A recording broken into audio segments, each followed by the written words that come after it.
It's time to take on this beast of a game. Before I do, let me give the rundown on the history I have on this game. It's a side-scrolling action platformer by Shiny Entertainment.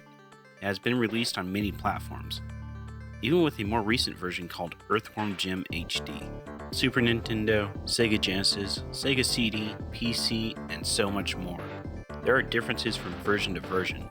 It's the same with RetroAchievements. I played this game a lot when I was younger. I remember renting it, and I also remember playing it at a friend's. He had this very version, the Super NES version. However, I grew up with the Sega Genesis and had the Sega Genesis version, which I believe to be superior to the Super Nintendo version. It is a really goofy game, but it has attitude. The story isn't really told. That is, unless you have the instruction booklet, which puts a simple story together. The Queen, I'll call her Slug for a Butt for short, orders Psychro to get her a power suit. When Psychro's way back, he loses the suit and it falls onto a worm named Jim. You can already see how goofy it is. Even more so, the music is just too damn good. The hilarity that ensues in the game is way too good. I can talk about this game all day, but it's better to leave it at that and dive into the retro achievements for this specific version of the game, which is a set of 36 achievements.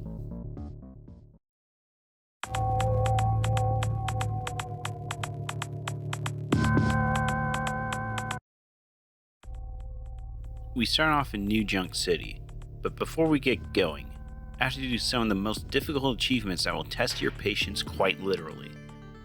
Waiting for specific animations to play by leaving Jim on idle. Okay, so it's obvious I'm joking about that. However, the animations are random and one took a while to show up. Like, come on, how many times do the other animations have to play before Jim's suit just overinflates with muscle? To note something else, I'm playing on difficult mode. Enemies hit harder and you start with less lives, I believe. I didn't think this would be an issue. I did aim to get 9 lives for an achievement and failed on that part this run. I got many other achievements. I need to launch a cow. I love it. Go down a toilet hidden in the level. Don't forget to flush. Scratch an itch. Oh yeah, that feels much better. And finally go up against a trash can? Well, it's no surprise to me, but it might be for you. This was my first roadblock. I thought this can of trash would be easy, but it's been running all over me. Like a harp from hell! You know, I really wouldn't be surprised if that trash can did run me like that. Anyway, that's the other difference. This trash can moves so damn fast. That thing has wheels. Odds on him winning are 8,000 to 1, but this cat's got wheels on him. I think he's gonna win, I really do. Can we just stop with that? Kind of making me feel like this trash can is owning me way too much. Anyway, it wasn't what I expected on difficult mode. I beat the trash can, get the achievement, and make it to the boss of the level. The dude that vomits fish. He wasn't really that hard at all. Beat him, got the achievement, and moved on to the next area. Sort of. Andy Asteroids. Probably the least favorite part of this game. You race against Psychro to get to the next destination. If you lose, you have to fight him. If you win, you don't. Interestingly enough, all you need is to collect 60 bubbles and never have to fight Psychro. Ever. If only I remembered that later on. Enter the next level. What the heck? No, seriously, that's the name of the level. What the heck? I imagine they would have said what the hell, but the game is marketed towards a younger audience at the time, so they likely omitted hell for that. It is a dark place. It will drive you mad. To even gaze upon it is to go mad. They're dogs, and they're playing poker! By now, most levels you'll recognize that you have to beat them on difficult, so I won't really touch on those since I get them just for beating it. Rather, the struggle itself. If I have struggles. So fast forward to Rusty the Snowman. That's right, Rusty, not Frosty. Rusty is pretty much unexpected as well. I didn't think it would be much of an issue going up against him, but it was a pain. He appears and disappears so fast. Damn snowman. Then we have Evil the Cat. You didn't know cats were evil?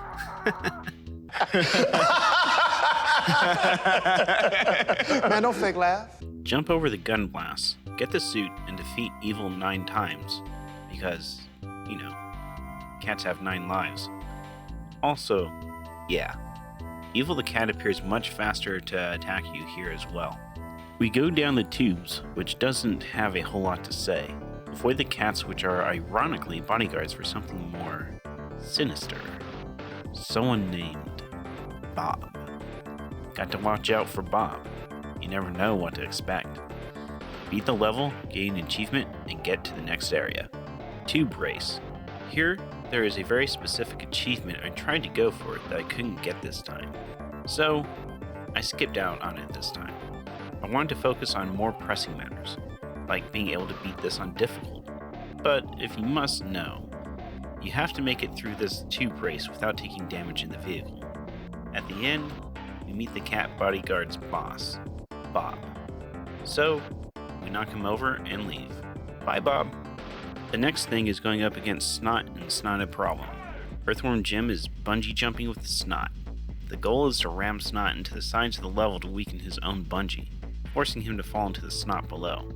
There are 3 rounds. Is it hard? Not really. Making it to level 5. It is a complicated level, mainly because I was waiting for audio cues that weren't there. The Genesis version has audio cues for certain parts of the level. Like when you're in a cage, it warns you when something is coming from the chutes. Here, it doesn't. There is a level hidden within this level.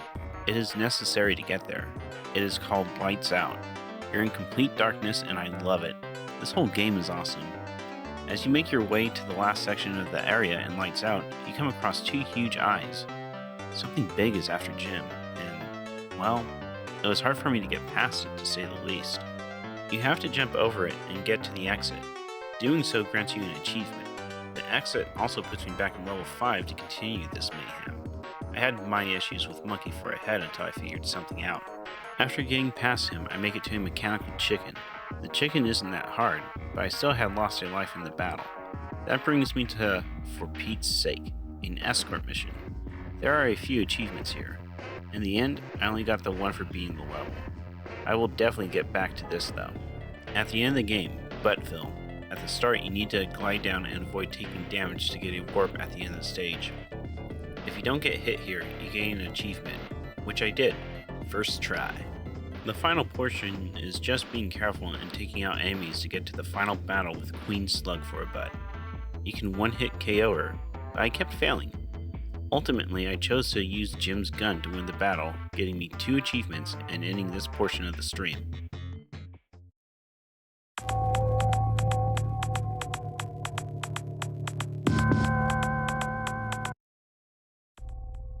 With 6 achievements left, I started out going for lives.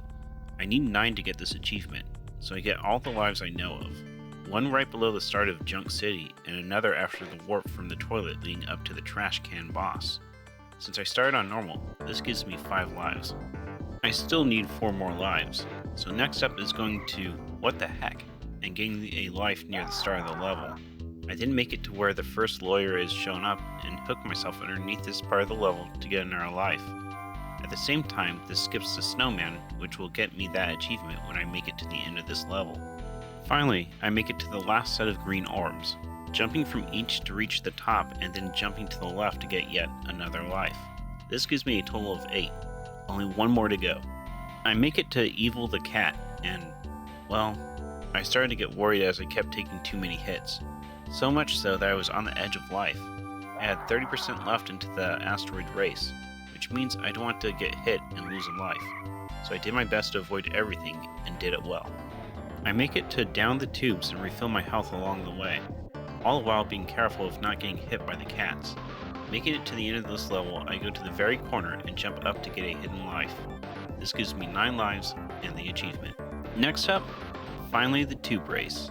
I'm supposed to make it all the way through the tube race without the ship taking damage. I'll have to be quick and accurate. This gave me a lot of trouble. I almost would make it to the end, yet I'd end up taking damage. As I was getting better, I found something I have never seen before. Oh wait, what? It's over here. Are you kidding me? Yeah, I was quite surprised. I heard that there was a secret air supply refill. I didn't know where it was at. At first, I thought everyone was talking about the original fill-up station at the start, so this turned out to be easier than I had realized. I At that point, I had already gotten used to going through this area fast. Even as a kid, I only used the one at the start. It is much easier than I remember now, so I make it to the end of the area and claim this achievement. Groovy! At this point, only 3 achievements remain. 2 dealing with Peter Puppy and For Pete's Sake. Damageless Peter Puppy, and ending the level as Peter Puppy comes to attack you. Both of which were a bit of a headache, but I did have some patience. It was made easier by being allowed to use level skip to get back to For Pete's Sake and retry. Although, that did take a bit of time to do still. Probably 3 minutes of skipping levels off the top of my head. There's just so many obstacles for Pete to get hurt by. Then there is falling off, so I had to memorize what I wanted to do and where. I ended up getting the one where Pete turns angry at the end. To do this, you need to go to the advanced course. To do that, you want to whip him past the first house. That's where it gets really challenging. You need to know how to force situations. Basically, you want to whip Pete at specific points or else you won't have enough to do so later. Then, there are enemies which make this a hassle. Flying saucers come in and grab you, making Pete fall off and turning. This forces you back before the first house. It was a bit upsetting to say the least, but I still enjoy this game. The extra challenge of the achievement may be annoying, but it's still fun to me. I was finally able to make it to the end, and I preemptively went to the edge as Jim forcing him to pull out his ride. I had hoped there was enough time for Pete to fall off, and there was. This gave me the Dog Eat Worm World achievement. Then there were 2. I only had one difficult challenge that remained, getting Pete to his home without him turning into a monster. It took me a while, and then I realized, if I fall off before he changes, the achievement will still be active because he doesn't turn. This gave me extra retries on checkpoints in case I failed, and I did fail a few. So after doing that, I was finally able to nab the Thoughtful Pet Owner achievement. With that done, I only had one left.